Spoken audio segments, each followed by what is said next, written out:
नमस्कार। आकाशवाणी से प्रस्तुत है समाचार प्रभात।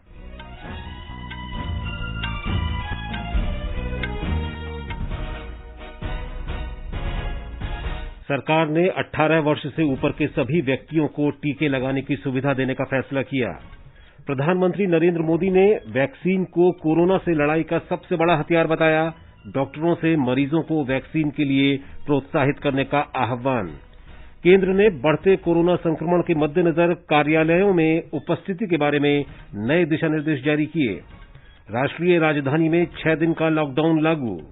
हिमाचल प्रदेश सरकार ने 1 मई तक सभी शिक्षा संस्थाएं बंद रखने के आदेश दिए। भारतीय जनता पार्टी कोरोना संक्रमण को फैलने से रोकने के लिए पश्चिम बंगाल में बड़ी रैलियां और जनसभाएं नहीं करेगी। केंद्र ने देश में स्टार्टअप के अनुकूल व्यवस्था बनाने के लिए startup India seed fund scheme शुरू की। चीन में भारत के राजदूत विक्रम मिस्री ने कहा, सीमा पर तनाव की स्थिति की अनदेखी करने की प्रवृत्ति उचित नहीं। बढ़ते कोरोना संक्रमण के मद्देनजर इंडिया ओपन बैडमिंटन टूर्नामेंट स्थगित और आईपीएल क्रिकेट में चेन्नई सुपर किंग्स ने राजस्थान रॉयल्स को 45 रन से हराया।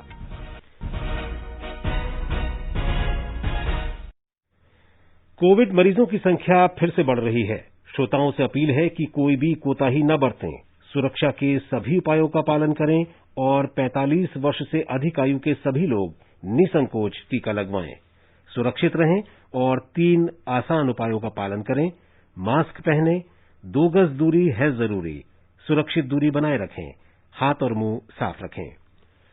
और अब समाचार विस्तार से। देश में 1 मई से 18 वर्ष से ऊपर के सभी लोगों को कोविड टीके लगाए जाएंगे। केंद्र सरकार ने कोविड टीकाकरण की नीति को अधिक उदार बनाने और तीसरे चरण की घोषणा की है। प्रधानमंत्री नरेंद्र मोदी की अध्यक्षता में बैठक के दौरान यह फैसला किया गया। इस चरण में पहले की तरह सरकारी टीकाकरण केंद्रों में स्वास्थ्य कार्यकर्ताओं, अग्रिम पंक्ति के कार्यकर्ताओं और 45 वर्ष से अधिक उम्र के सभी लोगों का टीकाकरण जारी रहेगा। तीसरे चरण में वैक्सीन निर्माता प्रत्येक माह 50% टीकों की आपूर्ति केंद्र सरकार को करेंगे और बाकी 50% राज्यों के साथ साथ खुले बाजार में आपूर्ति के लिए स्वतंत्र होंगे। कंपनी राज्य सरकारों और खुले बाजार में उपलब्ध कराने के लिए वैक्सीन की कीमत की घोषणा पारदर्शी ढंग से पहले से ही करेंगी। बैठक के दौरान प्रधानमंत्री नरेंद्र मोदी ने कहा कि केंद्र सरकार अपने प्रयास के तहत यह सुनिश्चित कर रही है कि कम से कम समय में अधिकतम लोगों का कोरोना बीमारी के खिलाफ टीकाकरण किया जा सके। उन्होंने कहा कि भारत में काफी तीव्र गति से टीकाकरण का कार्य किया जा रहा है और इस गति को और भी बढ़ाया जाएगा। संक्रमण की स्थिति और वैक्सीन लगाए जाने की गति के आधार पर केंद्र सरकार अपने हिस्से से राज्यों और केंद्र शासित प्रदेशों को टीका मुहैया कराएगी। ये सभी टीकाकरण राष्ट्रीय टीकाकरण कार्यक्रम का हिस्सा होंगे, जिसमें निर्धारित दिशा निर्देशों का पालन किया जाएगा। आनंद कुमार, आकाशवाणी समाचार, दिल्ली। देश भर में 12 करोड़ 69 लाख से अधिक कोविड टीके लगाए जा चुके हैं। 10 करोड़ 95 लाख 39,136 लोगों ने टीके की पहली खुराक और 1 करोड़ 74 लाख 16,896 लोगों ने दूसरी बार टीका लगवा लिया है। केंद्रीय स्वास्थ्य मंत्रालय के बयान में कहा गया है कि कल रात 8 बजे तक 31 लाख से अधिक टीके लगाए गए। प्रधानमंत्री नरेंद्र मोदी ने कहा है कि कोरोना वायरस से लड़ाई में टीकाकरण सबसे बड़ा हथियार है। उन्होंने डॉक्टरों से आग्रह किया कि ज्यादा से ज्यादा मरीजों को वैक्सीन लेने के लिए प्रोत्साहित किया जाए। श्री मोदी ने द्वितीय और तृतीय श्रेणी के शहरों में संसाधनों को उन्नत बनाने के प्रयास तेज करने की अपील की है, क्योंकि इन क्षेत्रों में कोविड महामारी तेजी से फैल रही है। प्रधानमंत्री ने डॉक्टरों से आग्रह किया कि वे इन शहरों में काम कर रहे अपने सहयोगियों से संपर्क बनाए रखें और उन्हें ऑनलाइन परामर्श दें, ताकि सभी नियमों का सही ढंग से पालन किया जा सके। प्रधानमंत्री ने कोविड महामारी के मुद्दे और टीकाकरण अभियान की प्रगति के बारे में देश भर के प्रमुख डॉक्टरों से कल वर्चुअल माध्यम से बातचीत की। उन्होंने चिकित्सकों से आग्रह किया कि कोविड उपचार और रोकथाम से संबंधित कई भ्रांतियों और अफवाहों के बारे में लोगों को जागरूक किया जाए। श्री मोदी ने कहा कि ये बहुत महत्वपूर्ण है कि इस मुश्किल समय में लोग घबराहट के शिकार न हों। प्रधानमंत्री ने कहा कि इसके लिए समुचित उपचार के साथ ही अस्पतालों में भर्ती मरीजों की काउंसलिंग पर भी ध्यान दिया जाना चाहिए। उन्होंने डॉक्टरों को आपात स्थिति के मामले में अन्य बीमारियों के उपचार के लिए टेली मेडिसिन का उपयोग करने के लिए भी प्रोत्साहित किया। महामारी के दौरान देश में अमूल्य सेवा के लिए डॉक्टरों और पैरामेडिकल स्टाफ की सराहना करते हुए प्रधानमंत्री ने कहा कि पिछले वर्ष इसी अवधि के दौरान डॉक्टरों की कड़ी मेहनत और राष्ट्र की रणनीति के कारण ही भारत कोरोना वायरस को फैलने से रोकने में सफल रहा था। अब देश कोरोना की दूसरी लहर का सामना कर रहा है, इसलिए सभी डॉक्टर और अग्रिम पंक्ति के कार्यकर्ता पूरी ताकत के साथ महामारी का सामना कर रहे हैं और लाखों लोगों की जान बचा रहे हैं। श्री मोदी ने कहा कि आवश्यक दवाओं और इंजेक्शन की आपूर्ति तथा ऑक्सीजन की पर्याप्त उपलब्धता के बारे में केंद्र सरकार ने कई महत्वपूर्ण फैसले किए हैं। इस बारे में राज्य सरकारों को आवश्यक दिशा निर्देश भी दिए गए हैं। बैठक के दौरान डॉक्टरों ने कोविड महामारी से निपटने के अनुभव साझा किए। उन्होंने स्वास्थ्य संबंधी बुनियादी ढांचा सुधारने का भी सुझाव दिया। डॉक्टरों ने महामारी से निपटने में नेतृत्व के लिए प्रधानमंत्री को बधाई दी।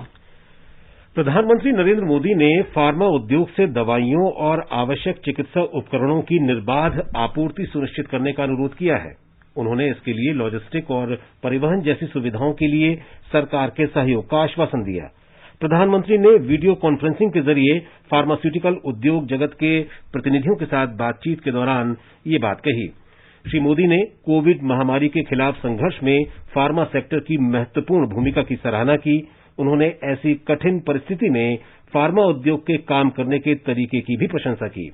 कोरोना संक्रमण की दूसरी लहर में संक्रमितों की बढ़ती संख्या का उल्लेख करते हुए श्री मोदी ने कई आवश्यक दवाइयों का उत्पादन बढ़ाने के प्रयासों और रेमडेसिविर जैसे इंजेक्शनों की कीमत कम करने के लिए फार्मा सेक्टर की सराहना की। प्रधानमंत्री ने कहा कि फार्मा उद्योग के प्रयासों के कारण ही आज भारत की पहचान फार्मेसी ऑफ वर्ल्ड के रूप में बनी है। उन्होंने कहा कि इस महामारी के दौरान विश्व के 150 से अधिक देशों को आवश्यक दवाइयां उपलब्ध कराई गईं। प्रधानमंत्री ने कहा कि सभी चुनौतियों के बावजूद भारतीय फार्मा उद्योग ने पिछले वर्ष निर्यात में 18% की वृद्धि दर्ज की। इससे इस क्षेत्र की क्षमता का पता चलता है। ये समाचार आकाशवाणी से प्रसारित किए जा रहे हैं। समाचार प्रभात में आपका फिर स्वागत है। कार्मिक और प्रशिक्षण विभाग के कड़े कोविड दिशा निर्देश सभी मंत्रालयों और विभागों में तुरंत प्रभाव से लागू हो गए हैं। दिशा निर्देश 30 अप्रैल या अगले आदेश तक लागू रहेंगे। अवर सचिव या समकक्ष और निचले अधिकारियों की उपस्थिति वास्तविक संख्या से आधी तक सीमित रहेगी। उप सचिव या इससे ऊपर के स्तर के सभी अधिकारियों को नियमित रूप से कार्यालय आना होगा। कार्यालयों में सभी अधिकारियों को मास्क लगाने, सुरक्षित दूरी बनाए रखने और सैनिटाइजर का इस्तेमाल करने तथा साबुन और पानी से बार-बार हाथ धोने जैसे सभी उपायों का पालन करना होगा। कंटेनमेंट जोन में रहने वाले सभी अधिकारियों को कार्यालय आने से छूट रहेगी। दिल्ली सरकार ने कोरोना संक्रमण में तेजी से हो रही वृद्धि को रोकने के लिए राष्ट्रीय राजधानी में 6 दिन का लॉकडाउन लगा दिया है। दिल्ली के मुख्यमंत्री अरविंद केजरीवाल ने उपराज्यपाल के साथ बैठक के बाद सोमवार 26 अप्रैल की सुबह 5 बजे तक लॉकडाउन लगाने की घोषणा की। उन्होंने कहा कि इस दौरान आवश्यक और आपातकालीन सेवाओं में लगे लोगों को वैध दस्तावेज दिखाने पर आने जाने की अनुमति होगी। आवश्यक सेवाएं, खाद्य सेवाएं एवं चिकित्सा सेवाएं जारी रहेंगी, जबकि शादी समारोह में केवल 50 लोगों को और अंतिम संस्कार में केवल 20 लोगों को शामिल होने की अनुमति होगी। डॉक्टरों और नर्सों जैसे सभी प्राइवेट चिकित्सा कर्मचारियों को वैध पहचान पत्र दिखाने पर लॉकडाउन से छूट रहेगी। दिल्ली मेट्रो और बसों जैसी सार्वजनिक परिवहन सेवाएं 50% सीटों की क्षमता के साथ चलेंगी। ऑटो, ई रिक्शा में केवल 2-2 सवारियों को बैठने की अनुमति होगी। हवाई अड्डों, रेलवे स्टेशनों और बस अड्डों से लोगों को वैध टिकट लेकर आने जाने की अनुमति रहेगी। मीडिया कर्मियों को भी अपना पहचान पत्र दिखाना होगा। अंतर्राज्यीय या राज्य के अंदर आवश्यक वस्तुओं की आवाजाही पर कोई रोक नहीं रहेगी। कोविड की जांच या टीका लगवाने जा रहे लोगों को वैध परिचय पत्र दिखाना होगा। धार्मिक स्थल खुले रहेंगे, लेकिन उनमें श्रद्धालुओं को जाने की अनुमति नहीं होगी। ब्यौरा हमारे संवाददाता से। कोरोना वायरस के संक्रमण ने राष्ट्रीय राजधानी में पिछले सभी रिकॉर्ड तोड़ दिए हैं। कोविड महामारी के प्रसार के बाद से दिल्ली इस वक्त सबसे अधिक मामले दर्ज कर रही है। मौजूदा समय में शहर की स्वास्थ्य सुविधाएं कई आवश्यक चिकित्सा आपूर्ति की कमी का सामना कर रही हैं। हालांकि दिल्ली सरकार ने बिस्तरों, चिकित्सा ऑक्सीजन की आपूर्ति और दवाओं की व्यवस्था करने के अपने प्रयासों को तेज कर दिया है। दिल्ली सरकार ने रेमडेसिविर इंजेक्शन और मेडिकल ऑक्सीजन की खरीद और वितरण प्रक्रिया की सीधे निगरानी करने का फैसला किया है। सभी ड्रग सब इंस्पेक्टरों को निर्देश दिया गया है कि कालाबाजारी को रोकने और शहर में पर्याप्त स्टॉक सुनिश्चित करने के लिए टोसिलीजुमैब और फेविपिराविर के स्टॉक और बिक्री की दैनिक निगरानी सुनिश्चित करें। इसके अलावा कई स्कूलों, बैंक्वेट हॉल और स्पोर्ट्स कॉम्प्लेक्स को कोविड केयर सेंटर में बदल दिया गया है। इन केंद्रों के जरिए कोविड रोगियों को अतिरिक्त बेड की सुविधा मिल सकेगी। भूपेंद्र सिंह, आकाशवाणी समाचार, दिल्ली। दिल्ली में पिछले 24 घंटे के दौरान 23,686 लोगों में संक्रमण की पुष्टि हुई है। इसे मिलाकर संक्रमित लोगों की संख्या 8,77,000 से अधिक हो गई है। 7,87,000 से अधिक मरीज इस संक्रमण से ठीक हो चुके हैं। कल 21,500 से अधिक मरीजों के स्वस्थ होने और 240 लोगों के मरने की पुष्टि हुई। हिमाचल प्रदेश में बढ़ते कोरोना संक्रमण के मद्देनजर स्कूल कॉलेज 1 मई तक बंद कर दिए गए हैं। ये फैसला कल मुख्यमंत्री जयराम ठाकुर की अध्यक्षता में वरिष्ठ अधिकारियों के साथ कोविड-19 स्थिति पर बैठक में किया गया। बैठक में यह भी निर्णय लिया गया कि सभी संस्थानों के कर्मी भी 1 तारीख तक ड्यूटी पर नहीं आएंगे। राज्य सरकार ने सभी कर्मचारियों के स्थानांतरण पर पूर्ण रूप से रोक लगा दी है। मुख्यमंत्री ने हाल ही में 3 जिलों का दौरा कर कोविड-19 स्थिति की समीक्षा की। मंत्रिमंडल की अगली बैठक बृहस्पतिवार को होगी, जिसमें कोरोना संक्रमण की रोकथाम के लिए कुछ और निर्णय लिए जाएंगे।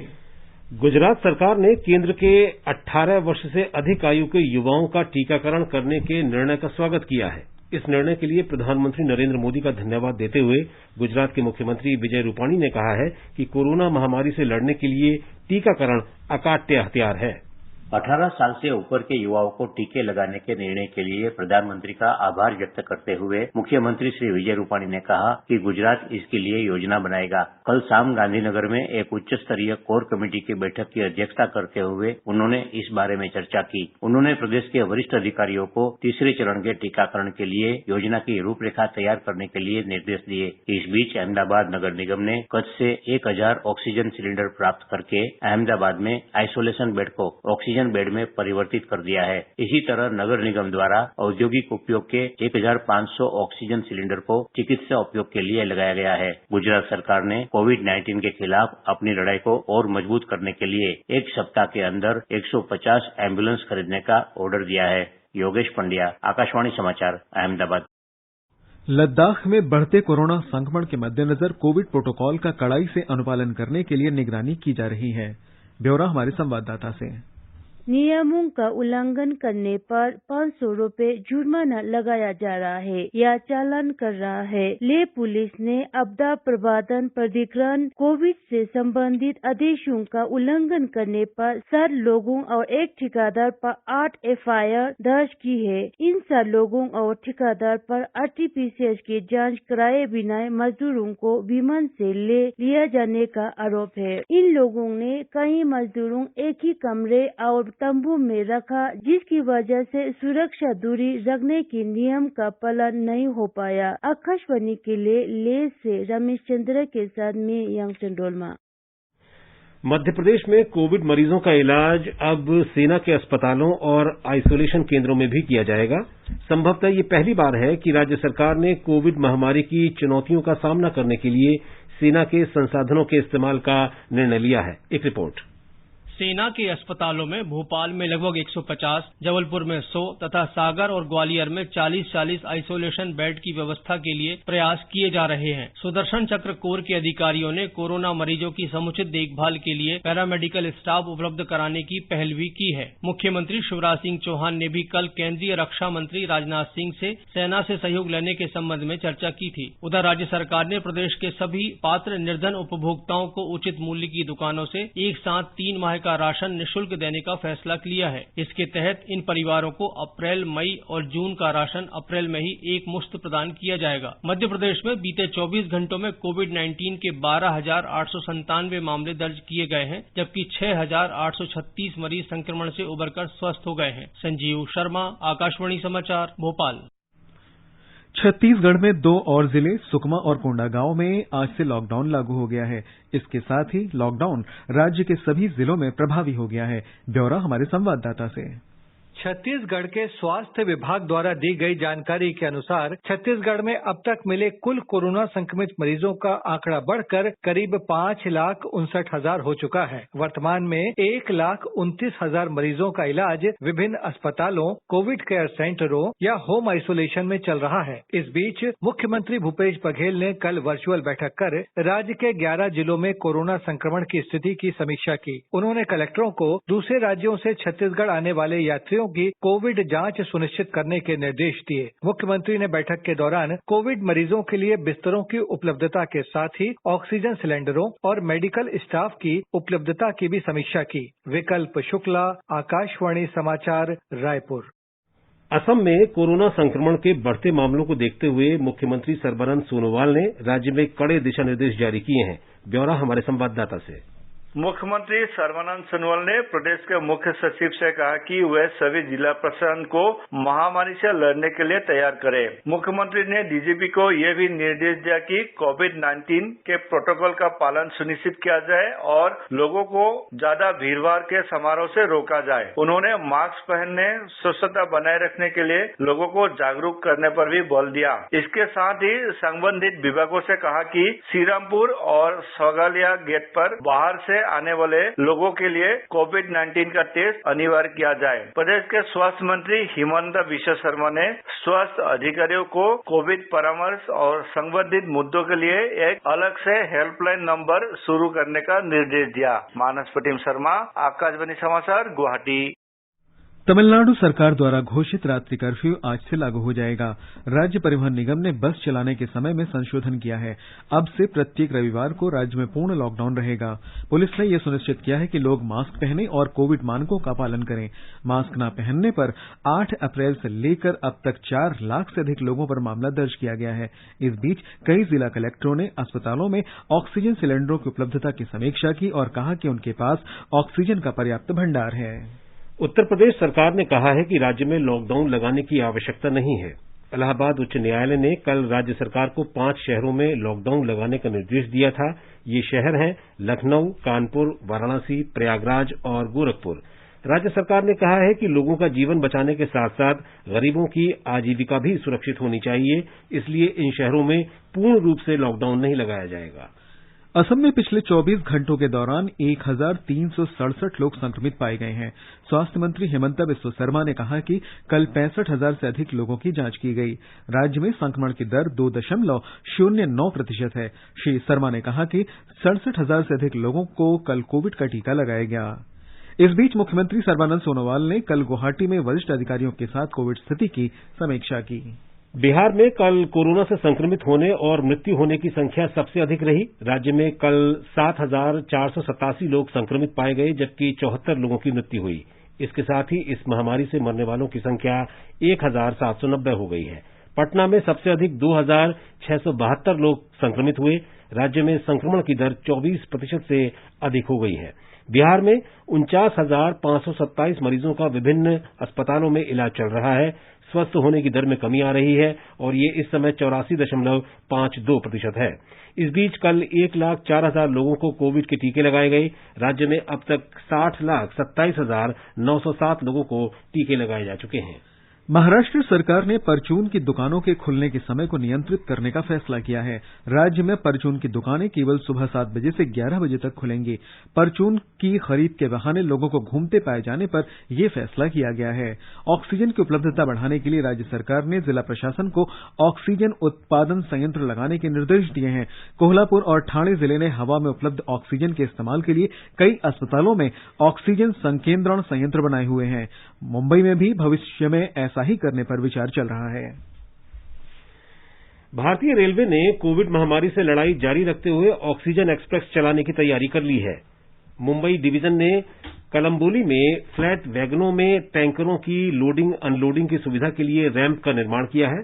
7 खाली टैंकरों के साथ रो सेवा कलम्बोली गुड्स यार्ड से विशाखापट्टनम स्टील प्लांट के लिए कल शाम रवाना हुई। रेलवे ने पिछले साल भी लॉकडाउन के दौरान आवश्यक वस्तुओं की ढुलाई के जरिए आपूर्ति बरकरार रखी थी और आपात स्थिति में राष्ट्र सेवा जारी रखी थी। आगे बढ़ने से पहले मुख्य समाचारों पर एक नजर। सरकार ने 18 वर्ष से ऊपर के सभी व्यक्तियों को टीके लगाने की सुविधा देने का फैसला किया। प्रधानमंत्री नरेंद्र मोदी ने वैक्सीन को कोरोना से लड़ाई का सबसे बड़ा हथियार बताया। डॉक्टरों से मरीजों को वैक्सीन के लिए प्रोत्साहित करने का आह्वान। केंद्र ने बढ़ते कोरोना संक्रमण के मद्देनजर कार्यालयों में उपस्थिति के बारे में नए दिशा निर्देश जारी किए। राष्ट्रीय राजधानी में 6 दिन का लॉकडाउन लागू। हिमाचल प्रदेश सरकार ने 1 मई तक सभी शिक्षण संस्थाएं बंद करने के आदेश दिए। भारतीय जनता पार्टी कोरोना संक्रमण को फैलने से रोकने के लिए पश्चिम बंगाल में बड़ी रैलियां और जनसभाएं नहीं करेगी। केंद्र ने देश में स्टार्टअप के अनुकूल व्यवस्था बनाने के लिए startup India seed fund scheme शुरू की। चीन में भारत के राजदूत विक्रम मिस्त्री ने कहा, सीमा पर तनाव की स्थिति की अनदेखी करने की प्रवृत्ति उचित नहीं। बढ़ते कोरोना संक्रमण के मद्देनजर इंडिया ओपन बैडमिंटन टूर्नामेंट स्थगित और आईपीएल क्रिकेट में चेन्नई सुपर किंग्स ने राजस्थान रॉयल्स को 45 रन से हराया। चलो मिलकर एक शुरुआत करें, चलो एक फैसला आज करें, मास्क नहीं तो टोकेंगे, कोरोना को रोकेंगे, चलो एक इरादा करते हैं, चलो कुछ वादा करते हैं, मास्क नहीं तो टोकेंगे, कोरोना को रोकेंगे।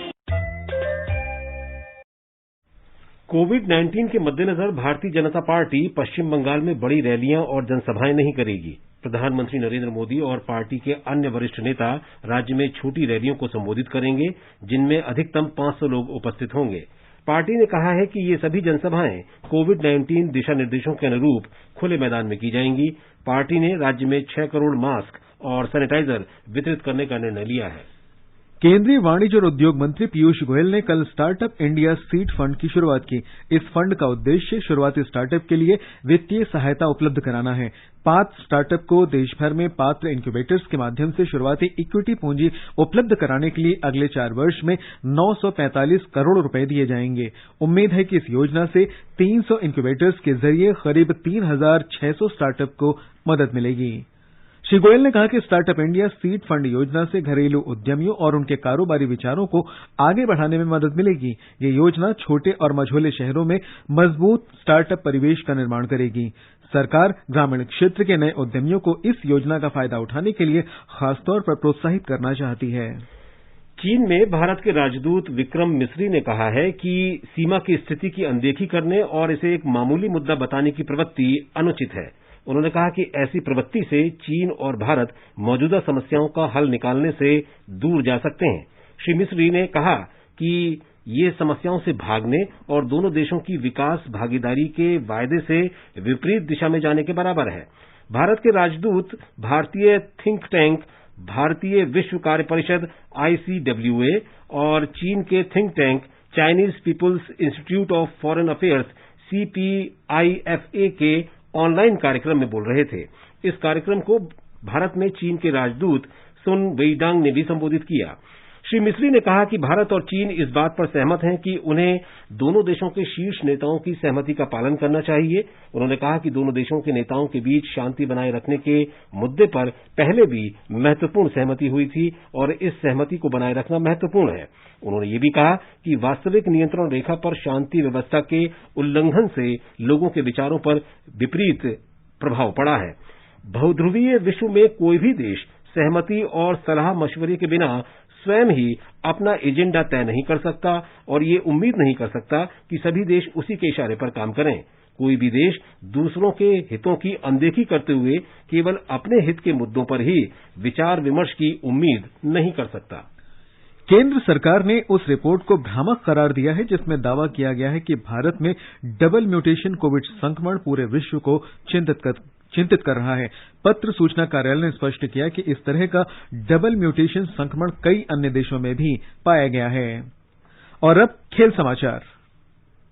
मुंबई के वानखेड़े स्टेडियम में कल रात आईपीएल क्रिकेट में चेन्नई सुपर किंग्स ने राजस्थान रॉयल्स को 45 रन से हरा दिया। पहले बल्लेबाजी करते हुए चेन्नई सुपर किंग्स ने निर्धारित 20 ओवर में 9 विकेट पर 188 रन बनाए। फाफ डू प्लेसी ने 33 और मोइन अली ने 26 रन की पारी खेली। राजस्थान की ओर से चेतन सरकारिया ने 3 और क्रिस मॉरिस ने 2 विकेट लिए। जवाब में राजस्थान रॉयल्स की टीम निर्धारित 20 ओवर में 9 विकेट पर 143 रन ही बना सकी। जोस बटलर ने सबसे ज्यादा 49 रन बनाए। चेन्नई सुपर किंग्स की तरफ से मोइन अली ने 3 विकेट लिए। सैम करन और रविंद्र जडेजा ने 2-2 विकेट लिए। प्रतियोगिता में आज दिल्ली कैपिटल्स का मुकाबला मुंबई इंडियंस से होगा। ये मैच चेन्नई के एमए चिदम्बरम स्टेडियम में शाम 7:30 बजे से खेला जाएगा। रुक करें मुक्केबाजी का तो पोलैंड के किल्से में विश्व युवा मुक्केबाजी चैंपियनशिप में भारत की 4 महिला मुक्केबाज सेमीफाइनल में पहुंच गई हैं। इस तरह से चैंपियनशिप में भारत के 4 पदक पक्के हो गए हैं। एशियाई चैंपियन विनका ने 60 किलोग्राम वर्ग में कोलंबिया की कैमिलो कैमिला को 5-0 से और 2019 की एशियाई जूनियर चैंपियन अल्फिया पठान ने 81 किलोग्राम वर्ग में हंगरी की मुक्केबाज रेका हॉफमैन को हराया। 57 किलोग्राम वर्ग में पूनम ने कजाकिस्तान की नाजीर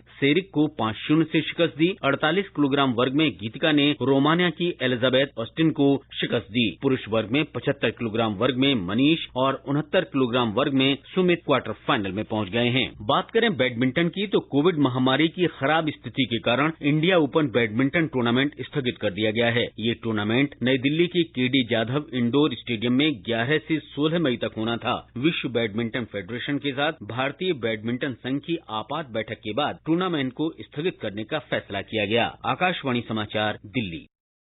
ये समाचार हमारी वेबसाइट newsonair.com/hindi पर भी उपलब्ध हैं। और अब आज के समाचार पत्रों की सुर्खियों के साथ हैं निखिल। धन्यवाद विशाल। कोरोना महामारी पर काबू पाने के लिए 1 मई से 18 साल से अधिक आयु के सभी लोगों को टीका लगाने का केंद्र सरकार की महत्वपूर्ण घोषणा आज के सभी समाचार पत्रों की पहली बड़ी खबर है। राष्ट्रीय सहारा की सुर्खी है, अब 18+ को भी टीका। राज्यों, निजी अस्पतालों और औद्योगिक प्रतिष्ठानों को सीधे टीका निर्माताओं से खुराक खरीदने की अनुमति मिली। कोरोना की बिगड़ती स्थिति से निपटने के लिए राष्ट्रीय राजधानी दिल्ली में लॉकडाउन का समाचार अखबारों ने मुख्य पृष्ठ पर दिया है। दैनिक जागरण की सुर्खी है, 6 दिन के लिए दिल्ली लॉक, आज से सोमवार सुबह 5 बजे तक रहेगा प्रभावी। बकौल नवभारत टाइम्स, राजधानी में 26 अप्रैल की सुबह तक सिर्फ जरूरी सेवाएं। सीएम की प्रवासियों से अपील, घर न जाएं। पत्र ने मुख्यमंत्री केजरीवाल के इस बयान को भी दिया है, हेल्थ केयर सिस्टम को बचाने के लिए है ये लॉकडाउन। दिल्ली में लॉकडाउन की घोषणा के बीच राहत भरी खबर दैनिक भास्कर ने दी है। सोमवार को नए मरीजों की संख्या में 1776 की कमी दर्ज हुई। रेमडेसिविर की कमी पर बॉम्बे हाईकोर्ट का नोटिस, इसे देते हुए लोकसत्य ने लिखा है, हाईकोर्ट की नागपुर बेंच ने केंद्र सरकार से किया सवाल, राज्यों को किस आधार पर बांटा जा रहा है ये इंजेक्शन। राज्य सरकार को भी लगाई फटकार, कहा मनमाने तरीके से किया जा रहा है बंटवारा। वहीं हरिभूमि ने रसायन और उर्वरक मंत्री डीवी सदानंद गौड़ा के इस बयान को दिया है, जीवन रक्षक रेमडेसिविर की कालाबाजारी करने पर की जाएगी सख्त कार्रवाई। देश में कोरोना संक्रमण के मामले बढ़ने के चलते संघ लोक सेवा आयोग यूपीएससी का सिविल सेवा परीक्षा 2020 के साक्षात्कार स्थगित करने का फैसला जनसत्ता में है। यूपीएससी की वेबसाइट पर संशोधित कार्यक्रम अधिसूचित किया जाएगा। मंगल पर पहली बार हेलीकॉप्टर ने भरी उड़ान हिंदुस्तान सहित कई अखबारों में है।